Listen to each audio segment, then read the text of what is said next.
Alright guys, welcome back to the Hangar 9 Hawk build assembly, I should say. Starting off with pull the fuselage apart. You have to take the nose off to get the tailpipe in. So I took that off, and then before I ran the pipe, I actually ran my servo extensions for the rudder and elevators. Obviously one of these has to go to the other side. They're just sitting there for now. Yeah, pretty straightforward. I haven't put the screws in yet, but tons of room in this model, a crazy amount of room. The MB339 is a little snug in the back around the tailpipe area, but this thing just has an insane, incredible amount of room. So anyways, let me get that screwed in, then we'll get the turbine mounted. And then I don't have my smoke pipe yet. The little tube that runs down. I don't have that yet. That should be here in the next day or two. So we'll get that in. After I get the turbine mounted, I will get the fuel tank assembled, get that mounted. I'll set up a tank for my smoke as well and get that mounted in here. And then I can also mount and plumb pretty much all the turbine stuff minus the air separator tank, the UAT. I'm still waiting for that. That should show up same time as the smoke tube, so by Thursday I think. But as long as I have everything, I don't see any reason why this won't fly this weekend, so that's exciting. And still haven't decided on the paint scheme. You'll notice on the thumbnail that is one of my potential choices for the paint job. I also got a couple other ones, and I'll probably use those in the next up and coming thumbnails. I need to decide soon so I can get some decals ordered, and we'll go from there. But yeah, I'm just gonna paint over the factory vinyl covering.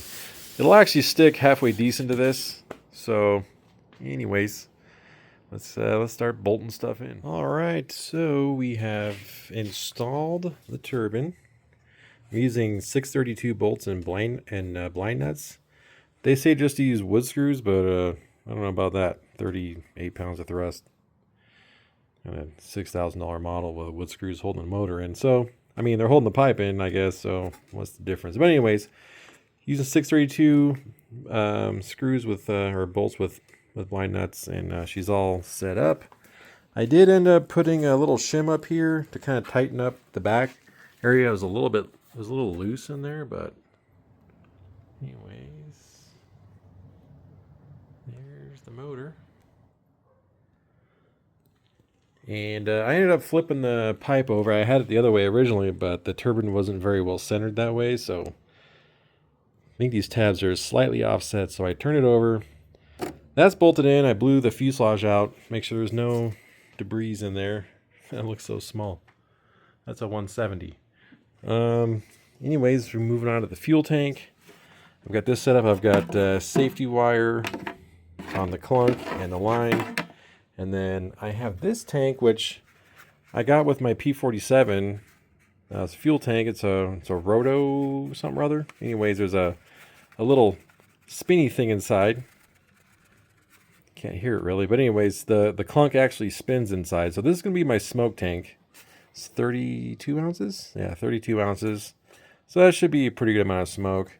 If it's not enough, we can always put a bigger tank in it. But this thing's all right. I took it apart just to look inside. It's all good. The only thing I don't like about it is that once I fill it up, I can't take the fluid back out of it. You have to run it out. So I don't know that I like that a whole lot. I may end up just putting a Dubro in it because I got a bunch of different size Dubro tanks. But anyways, gonna get this. It's pretty much ready to go together. Again, you want to make sure that the clunk line here puts the clunk really close to the back of the tank, not to where it's touching, but a little bit off, so that way it can reach into the corners of the tank as the fuel gets low. But yeah, safety wire is a good idea. If you don't use safety wire, there's a good chance, even if the hose feels tight, it'll loosen up when there's fuel inside. So safety wire it. This is a huge tank. This is freaking massive. I don't remember exactly how much fluid it'll hold, but it's got to be close to a gallon. I mean, holy cow. Anyways, we'll put that together. They give you some big, huge tie wraps to strap it into the plane. And there's a really big platform that it sits on, it's got foam padding on it, so you can see it's got little slots for the clamps to sit in. See that little baby turbine sitting back there? And yeah, let's put the tank together and throw it in. Okay, so this is the mechanism for the nose doors. All the heads of the screws have to be on the outside. That's for clearance. These arms are at 90 degrees to each other. And the position of these is not really marked. You have to kind of just figure it out. And then these little mount lugs here go mount to the plane. Servo's on this end, doors are on this end like this. We also got the tank in, strapped into place. Vent line obviously is not secured yet. This will go to the UAT. This is the fill port. I think that's supposed to be the vent, but I like it as a port. Looks nice. Anywho, so that contraption bolts into those 4 spots. So let me bolt that thing in there. Okay, you see it bolted in here. And this is like a bell crank basically. That's how it works. So, anywho, got to put the doors on it. And then we can install the nose gear. It's a nice little unit. Kind of a pain to set up, but does allow a lot of adjustability too, as far as getting the doors to match each other and all that. So, anywho, let's get these stupid doors on. All right, guys. A couple days has passed, so jeez, can't see anything right now. Getting ready to set up the hinges. So the hinges for the doors use 2 like wood screws basically. And you screw them in, and then you glue the doors to the hinges, and then there's also some little bolts, some very small bolts that go through the doors into the hinges once it's all glued together. But one thing they suggest is clearancing the hinge a little bit. So first of all, I've kind of taken these all apart and cleaned them up, cleaned the casting up where they rotate to help them move easier. Put a little bit of turbine oil in there. I've also scuffed this side of the hinge with my Dremel, and I've also removed a little bit of material from this side of it, and that's for clearance to the fuselage, because essentially you want to, if you're looking at the hinge while it's mounted and the door is open like this, you want the hinge to be mounted as close to the surface of the bottom of the plane as possible. So that's going to give you the most clearance for the door, and it says that in the instructions. In order to get that, you need to clearance the hinge just a little bit. But anyways, so once we get the hinges installed, doors glued on those, screws put in these, then we can hook up the push rods from that belt crank assembly to the doors. And I should have my servos today, so I can make all this stuff work finally. So anyways, yeah, let's get these hinges in. I ended up having to cut my little favorite screwdriver down to get it inside the wheel well area because I couldn't get the right angle on the screws. So, and I didn't really modify the hinge until I tried mounting one in first, and then I could see what they were talking about in the instructions. So I'm gonna get these screwed in. Okay, so it was a little tedious, but I got all the hinges screwed in. Jeepers. I've temporarily taped in the rear door, and I've taped together the doors with a small gap but pretty tight. So now what you're going to do is mix up some epoxy and micro balloons. Jeez, sorry. And then put some on here. Gently set the doors down to where they're flush on the surface, and you're going to let that epoxy take up any space. So you're essentially shimming the doors or the hinges with the epoxy, and then after it's cured, you'll untape it. You'll be able to open the doors, and then you can drill from the back side through the hinges and put those little screws in. So it comes with these little screws. I don't know that I'll put 2 per hinge. That seems excessive, but for sure at least 1. Because they're going to be glued as well. So anyways, let's get that going. Okay, so you can see here, I turned it back over right side up so the epoxy could set. So yeah, once this cures, we can take the tape off and open the doors up and see what it looks like. Alright, so as you can see, we got the screws in. I did have to do a little bit of clearancing on this side of the door, not much. Basically what I did was I took a piece of sandpaper and I opened the door up a little bit and I ran it underneath because it was rubbing right about in this transitional period. So anyways, you can see belt crank working in there, which is pretty cool. And actually I didn't even have to adjust these. They were literally perfect. So it was a bit of a pain to get all this done, but it's done and they do fit nicely. Oh, this door is a little short as you can see, but you know, it is what it is. This is a sports scale model, if you will. And let's see, yeah, everything turned out pretty nice. Let me see if I can, oops. There we go. Take a good look inside there. Obviously no servo yet, and you can see something needs to be cleaned up a little bit. See the epoxy mix, but anyways, glad that's over. Well, mostly got to hook a servo to it still, but that shouldn't be a big deal. So now I just need to do this little fella back here, throw the nose gear in it, and then we can probably assemble the fuselage halves together and finish up the turbine install. I did get my UAT in the mail, so got a nice T1 UAT, and I also got my smoke tube, so I got to set that up, and I got the bracket for my ball valve for the turbine.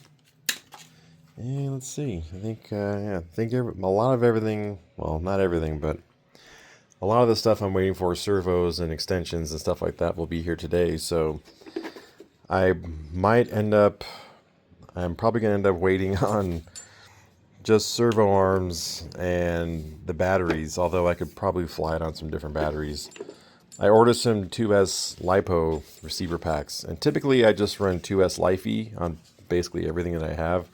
So I'm not necessarily, I don't feel like I'm going to have to run 2S LiPo. I am, because these are all high voltage servos, and figured why not. So I do have plenty of 2S Lifey packs I could use for the radio. But you see, those gear doors, you know, a little bit of a gap there, but that's pretty standard. I mean, overall, it looks pretty nice. But anyways, we'll see. I was really hoping to maiden this weekend, but I guess that depends on if everything shows up or most of it shows up. So, and this does require some kind of longer servo arms for the tails especially, so I don't think I have some bigger plastic ones, but I ordered the metal ones with the little clamps on them from Horizon, and the long ones are out of stock. So they were in stock when I ordered them, and now they're not. So I guess we'll see what happens there. But anyways, doors are done. There was a couple of tips I was going to give you. Oh, before you put these hinges in, drill the holes out in the hinge for the push rod before you install them. It wasn't a huge deal, but I did have to use a real long drill bit to get to those. But yeah, that's about. And then just the other tips that I gave you guys, as far as you got to have the screw placement right on these arms for the clearance. That's on both sides. Everything goes just like that. So anyways, let's get this little door on, throw the gear in. Okay, so we have the linkage set up for the smaller door. This is just epoxied in, these hinges. This little fixture here is adjustable in height, but it should be relatively flush with the surface of the skin. That's a good starting place. Obviously there's no servo in here, so I have nothing to hold it centered as it goes in, but it's actually a really nice setup. We got our test button on our landing gear thing, so I'm just going to hold this straight as it goes in. Look at that. Sweet. Now obviously you're going to want the nose wheel steering to turn off while the gear are up, because otherwise you're going to end up breaking that, because it's going to want to turn this. So it would have been nice if this swiveled, but that's just not how it is. So make sure in your programming that you disable your steering with the gear up. Also, you're supposed to put 2 screws into that bracket, but I found that putting the screw into the upper hole, it would touch the little ball link there. So, but anyways, pretty sweet. So now all the doors are done. Just need to hook them up to a servo. Need to put the steering servo in. But essentially, the nose is done. Little advice, check the screws on your wheels. The screws on the nose wheels were very loose, and now I'm going to go check the mains.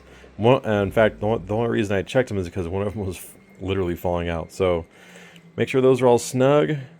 I did take this strut apart like the mains and put some of that thick oil inside there, and now it's nice and smooth.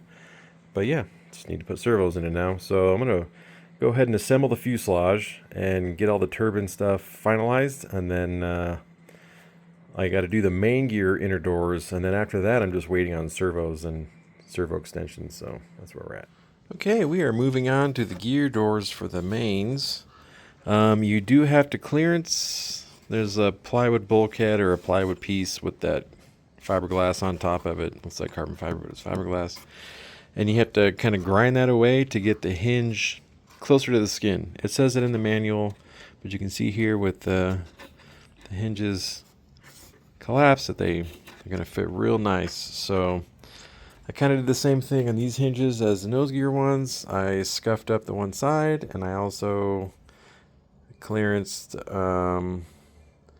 the part where it would potentially rub against this secondary part. So because there is some mold flashing and stuff that kind of rubs, so I just ground it off really quick, put a little bit of turbine oil inside the moving part of the hinge, and yeah, so next part is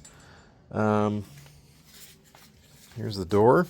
So it's already pre-drilled for the horn or the actuator deal, but what you do here is you'll tape this into place nice and flush, and then you're going to mark through this side where the hinges are, and then you grind away this outer layer of plastic. So these are plastic, so you grind this away so that way the hinge can sit in a little pocket, and it also gets the height right on the door, and you glue those in just like the nose ones, and then put the screws in. So not a huge deal. And then the servo will sit in one of these pockets here, depending on which way I'll probably have the servos on a Y harness. That'd reduce one channel for sure.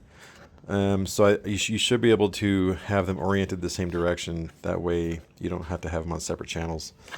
So anyways, yeah. So let's get these glued on, and I'll go from there. All right, so pretty simple. Like I said, you just screw in the hinges. You tape the door into position while you glue the hinges to the door, and then after it's dry, you come back, drill through this side, and then put your screws in. And that actually, the instructions do mention when you put these screws in, same thing as the little nose door, you can only put a nut on the one that's farthest away from the ball link. So anywho, that one's ready for a servo. Just got to do the other side. Fits pretty nice. It's not perfect, but it's pretty good. So we'll flip it over and do the other side. Alrighty, so jumped ahead of you guys a little bit. Nothing too concerning to really report though. We left off on the gear doors. Essentially, we now have the turbine needs to be cleaned up, obviously, but we got the smoke tank and the fuel tank. The smoke tank vent is tied into the vent for the fuel tank, and this is the fuel line, fill line for the fuel tank. Right now I just have a little plug-in for the smoke. You can see we got the pump for the fuel, the UAT, and that's the pump for the smoke. And got the fuselage bolted together. Got the ECU mounted to the side. I got my ball valve on this side. I got the smoke line run along here. Oops. And dumps out mostly in the middle of the pipe. Yeah, I haven't put the screws in these yet, but I did have to do a little sanding on the inside of them to get them to fit nicely. And I also painted the inside black. So these are normally white, and they have a screen, and it's just really obvious and kind of cheesy looking. So I painted them black inside. It looks a lot nicer. So anyways, it's still waiting on servos. They should be here any minute, basically. But essentially, the turbine's ready to run, minus setting up the ECU parameters. We got our on-off switch for the receiver right here. Vent is just underneath, just behind the inlets on the center fuselage. Let's see, anything else? Nose gear's done, obviously. Showed you this before, but everything works real sweet. So this video is probably already kind of long, so I guess we're going to cut it off here. Like I said, still waiting on servos and wire extensions and servo arms. So at some point I kind of had to do what I had to do for some of this fuel line, so I'll probably end up replacing that with some new line at some point for the smoke tank. Everything for the fuel is brand new. Just for the smoke tank, I just didn't have enough to run brand new lines on everything, so I'll replace those at some point. I ordered more hose, just don't know when it's going to get here. Let's see. Like I said, just got to run all the extensions and everything. I got to solder up the connectors. I bought some multi-connectors that you solder up for the wing stuff. So you can see the gear doors waiting to be hooked up to the servos. So a lot accomplished. Pretty much just down to servos now and radio setup. And then obviously final checkout and all that stuff. But yeah, that's where we're at. Hope you guys enjoyed it, and we'll see you in the next one.